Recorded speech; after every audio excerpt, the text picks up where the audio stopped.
feeling coming out here, and this is going to serve as your overall spiritual advice, a need to look at things in a situation from a different vantage point so that you can come to a clearer understanding as to where you stand in relations to other people, why other people are not doing things the way that you would do things, and why your communication overall with another person might be contentious or difficult.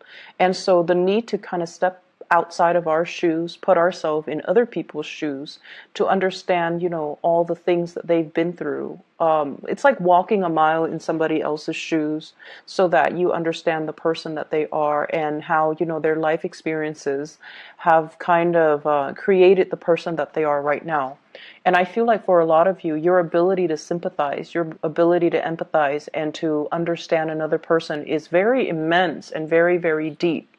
But I feel like in close interpersonal relationships as well, a lot of the times we lose our perspective, and a lot of the times too, our vision of what we want to build together as a relationship, as a unit, it might be, I guess, like it might be colored by our perception of what relationship entails, whether or not relationships are going to last, or whether or not we truly believe that relationships are meant to be, forever. So I feel like there might be some ideological clashes between you and a partner, between you and even a business partner, or between you and family members, based on the transient lifestyle that they have led. It's like they've been through a lot of turmoil and hardships in their own lives, and they don't see everything as permanent and long lasting, and it's really hard for them to kind of commit. And so it's kind of I don't want to say your destiny or your responsibility, because, they need to find that within themselves. But I almost feel like it is in your path to kind of show them that, hey, things are okay. We're in a different environment now. The times are different. So maybe you kind of need to open up, but understanding and have that baseline understanding of where the other person has come from, what they have to ward off or contend with in their past, and why it creates, this almost like paranoid person that they are, where they don't believe in permanence, where they don't believe in stability. That is really going to help you navigate this energy for this week, okay? First of all, in your love relationship sector, I have this card about control, okay? This is the Four of Pentacles, and I usually look at this card hanging on to earthly possessions, feeling a little bit paranoid that things are going to be ripped away from us, feeling like we need to cling on to everything that we have, and also almost like viewing other people as possessions, and almost viewing it's like being very closed off to the point where we need to be very protective. We need to take care of what's ours, which is honorable, and honestly, it's a good trait. But overdoing it can be detrimental. And I do feel a lot of the element of control when it comes to this card, clinginess, control, and wanting things a certain way. And I almost feel like, attributing our sense of self-esteem with our possessions, with the people that are in our midst. And I usually see it as like, the person that has like the trophy spouse, the trophy wife, the trophy husband, the eye candy, and that they can parade around town with someone who's very, very attractive, because they feel like it boosts their self-confidence when onlookers see that there was someone who's very attractive. They get a big ego boost. So it's kind of akin to that, and in a more in a lesser sense, when it comes to relationships, this is trying to control resources, trying to cling on to everything, because we automatically assume that our sense of self-worth, our sense of competence, and our sense of confidence is greatly linked in with the people we surround ourselves and the material possessions that we have in our midst.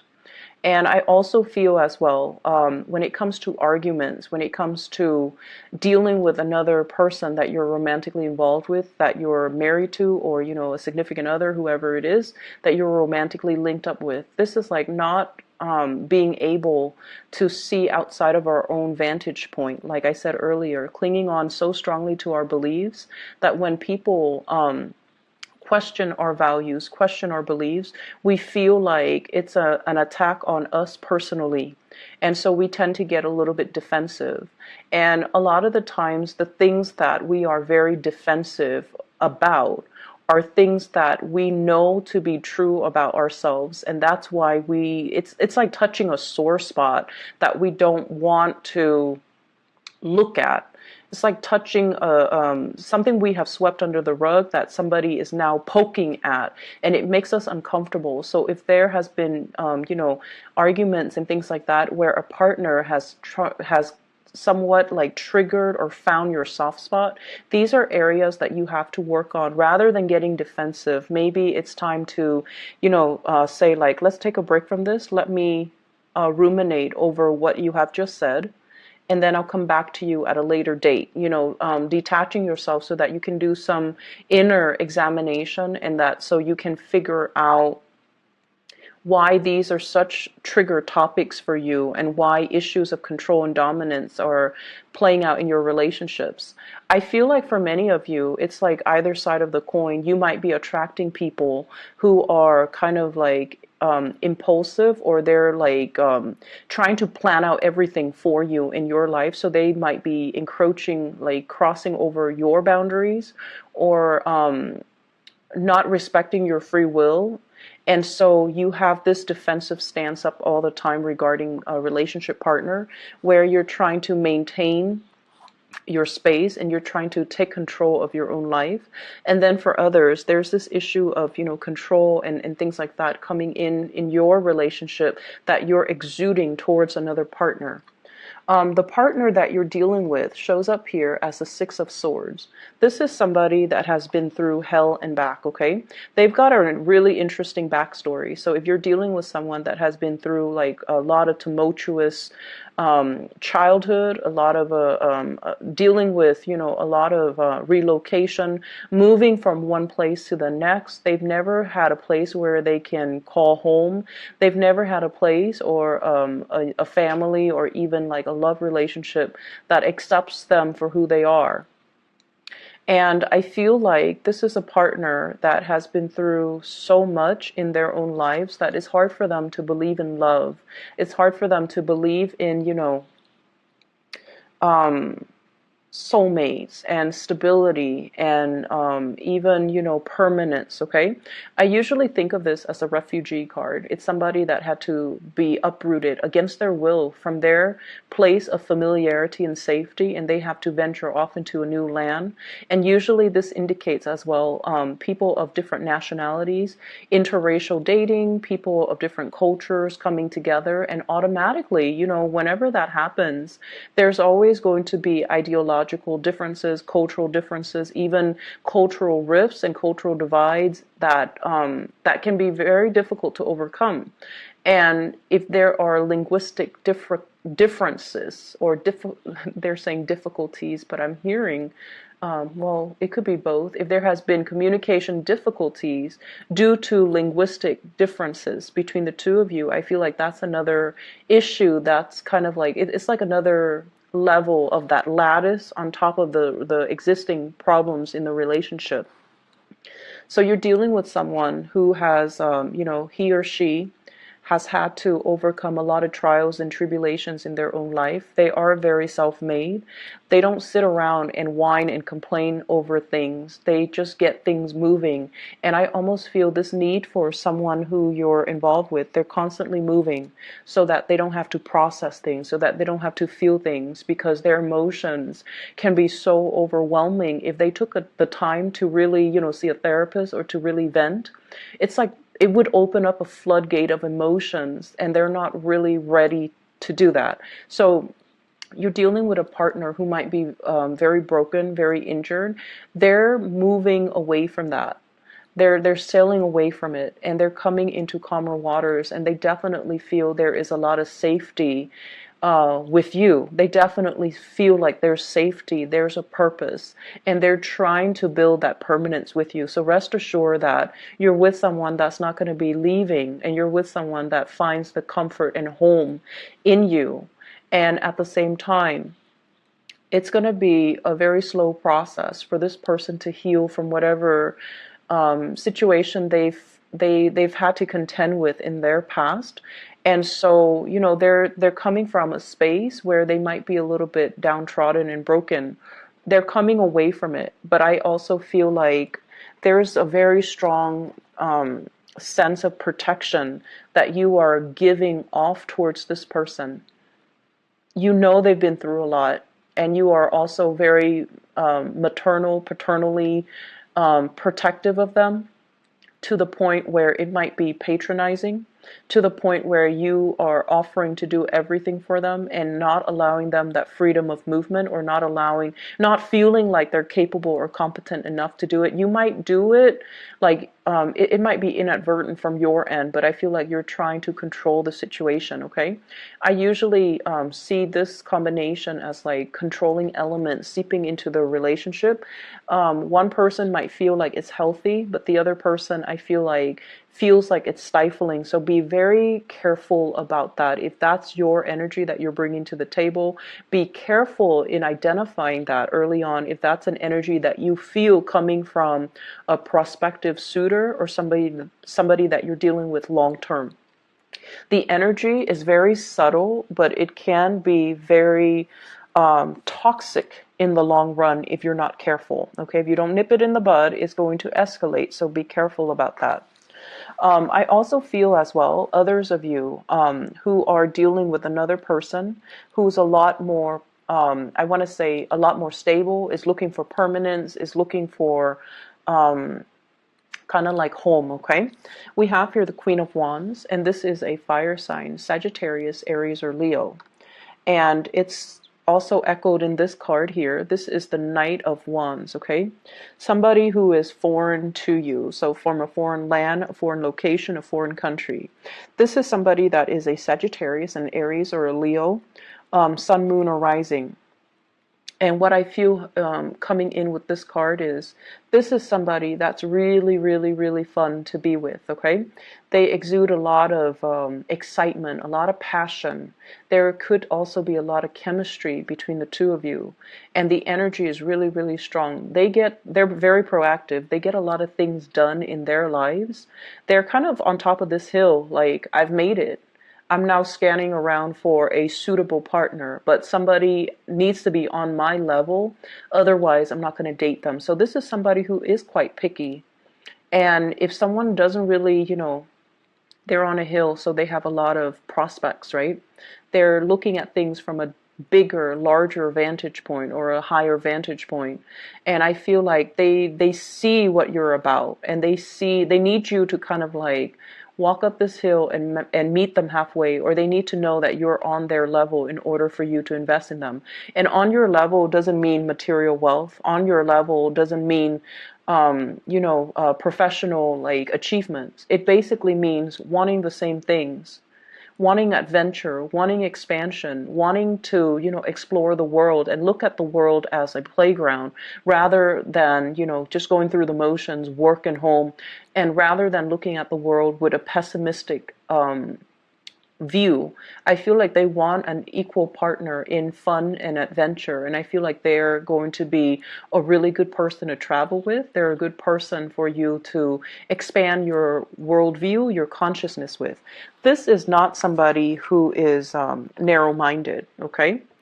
I feel like, they have their preconceived notions, like what the world is supposed to be, but they also make a lot of allowances for other people. They tolerate. I'm getting like a very tolerance, a very understanding, a very maternal vibe with this person, where they care about people. They care about humanitarian ideals and goals. And I feel like they connect to people not as foreigners or like you're from this country, you're from that country, but they have this sense of collective consciousness where they see everybody as a human race, and they don't have any prejudice. They don't have any narrow-mindedness or tunnel vision when they deal with other people. And I feel like for them, there's also this innocent, trustworthy, and trusting energy that they bring to the table where they don't really believe anyone is out to hurt other people. So you might think it's naivety, but I feel like it's more giving everyone the benefit of the doubt. So you have someone that is really, it's like providing a breath of fresh air in your life and a fresh perspective. And because of that, I almost feel like they're really exciting to be around. And I feel that you are trying to build wealth with this person, okay? I have here the Ten of Pentacles. This is an escalation in the relationship. The way that this card is depicted is almost like castle in the clouds, right? Castle in the clouds, dreaming and conjuring up, this ideal family image, this sort of like a grand match between two people where the two people have the same educational level of attainment. If, for example, you have a PhD, they have a PhD. If you have a master's, they have a master's. If you have a law degree, they might be, if you're a lawyer, they might be a doctor. It's somebody who's very, very similar in professional achievements, educational achievements, someone who is a really, really good match. And for those of you who are in arranged marriages, I feel like your parents or whoever is setting you up might have somebody in mind for you who is a really, really good match. So a really suitable match for you, not just materially and professionally, but also a very good match for you on a spiritual level, and that will really allow you to grow and have a really fun relationship as well as a stable, suitable relationship. When I look at this card, I think about royalties and how back in the days, people kind of like, it's like a political marriage. But I feel like with this card and with the energies that it's wedged in between, you're meeting somebody that is a really good match for you. And I feel like there is this nesting instinct that's going to come naturally to the two of you. Okay, nesting instincts, people assuming their specified gender roles. So even for same-sex couples, it's almost like one person will step up and assume the feminine role, the other person will automatically then assume the masculine role. So whatever that means to you in every relationship, even same-sex relationships, we kind of need to embody the yin and yang energy in order for the energy to flow well. And I feel like there's this natural affinity that you have with another person where one person embodies the yin energy and the other person that yang energy. And so things will move along very, very smoothly. And as a result of that, we're going back to the first card. This is about, relinquishing control. This is about allowing your partner the freedom and also the opportunity to step up and, take control of situation, or also allowing, the natural flow of who's in control and who's relinquishing, just allowing that to naturally calibrate between you and another partner rather than forcing a connection, rather than, having it a specific way. I do feel for many of you in relationships, you are at a point where you are trying to, your nesting instincts are kicking in. You are trying to build something with a relationship partner. So you might be conscious or, a lot more aware about your spending, which is a good thing. You are a lot more conscious about saving up. You are a lot more conscious about, taking care of your relationship partner, wanting to purchase a property, wanting to buy a house, wanting to buy a car, wanting to, save up for the children's college funds. So you're doing practical things to sort out and balance out your resources just so that you can pass some things along, pass down a legacy, pass down an inheritance, and leave something of lasting value to your children because somebody is triggering this nesting instinct within you. In other areas of your life, I do have a spiritual advice that's coming into the picture for you. And I feel like for some of you, and I know it's supposed to be, spiritual advice, but I'm seeing it here, so I'm just going to say it. I feel like you have an ex that's still haunting you for some of you, and you have moved away from it, but I feel like you can't be rid of them. That's what it feels like to me. They're either relentless, like they won't let go of the connection, or you're not being clear enough. And this is something I've mentioned before many, many times for Cancerian people, especially the men, especially the Cancerian men. You're really nice people, and a lot of the times you send, confusing messages to the people that you're interacting with. And take a page out of the, I want to say, what sign is very, very final? Capricorn. Take a page out of the Capricorn playbook when it comes to, exes and relationships, okay? When they're done, they go silent. They don't even need to entertain that person. When they're done, Capricorns are done, they will ghost you. And you will never ever know, did the Capricorn person die? Are they okay? How could they not respond to me? Well, it's because they're very final. And also, it's because they also, and I feel like this is their incentive, or their, rationale for doing what they do. It's because they don't want to open up that door of communication and have you confused, or they don't want to, lead the other person on. So I feel like with Capricorns, when it's done, it's really done. They close the door for good and they move on, and you won't hear anything from them. And I feel like with you Cancers, I feel like it's very difficult for you to do that. And you might chalk it up to playing nice and being courteous. But what it does is that it creates hope from the other side, from the other person, that, oh, they're still talking to me. They might want me back. Maybe not now, but one day. So I'll keep knocking at that door. And that's not fair to the person that you're dealing with. And I feel like you have an ex here that's a little bit ruthless and a little bit relentless and a little bit like someone who tries to keep coming back. And I feel like you need to be very firm, and you need to, out of respect for your current relationship right now, you need to be very, very firm about setting your boundaries with exes, okay? And the reason I say exes here, we have the Death card. You moving on.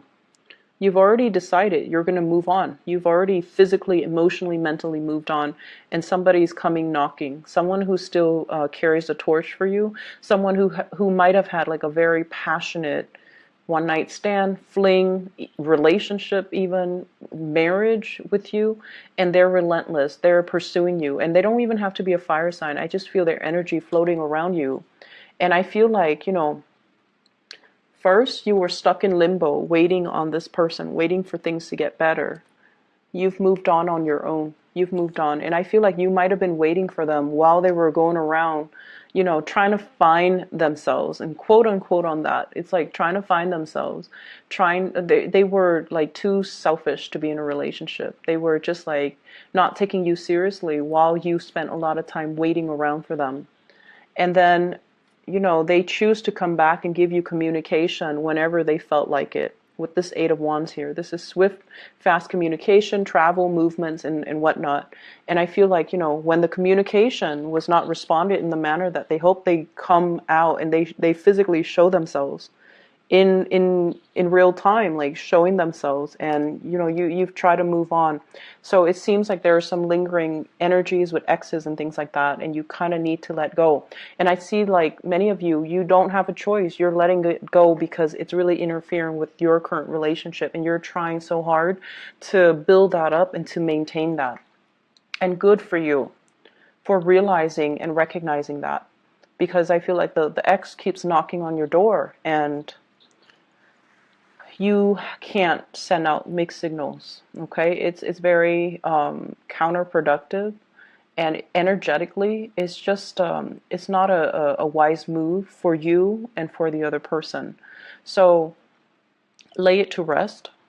Other things that I am picking up from this spread here, I feel almost like for many of you, there is major, major contemplations about trying to get your life in order, trying to, get rid of bad habits, trying to reorganize your life, and trying to get yourself in a space where you can be proud of your achievements, where you can get things moving for yourself.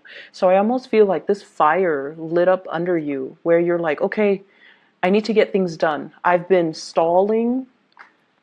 People have been stalling me, or I've been stalling. I've been kind of like on the sidelines of life, just hanging around. And, there are so many things, so many dreams and aspirations and, things that I want to do, things that I want to achieve, but I've just been dangling here for quite some time. And then life, before you know it, passes you by, right? And it's sort of like, how if you've been like this, right? And then you get yourself out of this situation and you turn yourself upright, you have this massive head rush, right? Like it just feels otherworldly. So I feel like that's the head rush. It's when all the information, all the realization, all the revelations coming to you all at once, and it can feel somewhat painful, somewhat disorienting, and somewhat like time is running out. I need to get things moving. I need to get things started. And I feel like this week is all about continuing what you are doing, but doing it with a sense of urgency. And then I also feel like something is lighting a fire under you, and you're like, I need to achieve, I need to get out, I need to branch out, I need to get moving. So with this swift moving card, this is the rocket here. And I feel like, you're trying to get a lot of things finished, a lot of things wrapped up, a lot of things moving from your end. And I keep seeing oxygen deprivation, like for some reason, with the hangman and also with this card. So if you are a heavy smoker, okay, if you are a heavy smoker, I feel like you're going to try to wean yourself away from it, which is going to be great. And then if you whatever you partake in, and it involves, oxygen deprivation, try to wean yourself away from that, because I feel like a lot of the times, we need we need all the oxygen to our brain so that we can make clear decisions, so that we can, think clearly, think quickly, and be able to kind of systematically process information. So I feel like maybe taking that element, smoking and whatever, away from your life is really going to help dramatically. It's going to lift that mental fog, that sense of fatigue that you've been feeling. And it might help with concentration. It might help with a lot of things. You never know. So I'm going to leave it at that. I feel like you're trying to make a lot of changes in your life. The process is slow, and it has been stalled, I feel, because of your unwillingness to change and to kind of like get moving. But I feel like coming in for this week, you are very determined, and you're going to be successful when you are determined. So whatever small steps that you need to take, start it, because those are like the first few steps that you need to take in the right direction. So, it's never too late. Just small steps, okay? And don't push yourself. Don't beat yourself over like not being able to make the big steps just yet. For those of you who have recuperated from like surgeries or even like accidents and things like that, small steps, okay? Small steps and steady progress is going to be your friend, all right? I'm going to leave it at that. And Cancers, take care of yourself, okay? I'll be back next week. Bye-bye.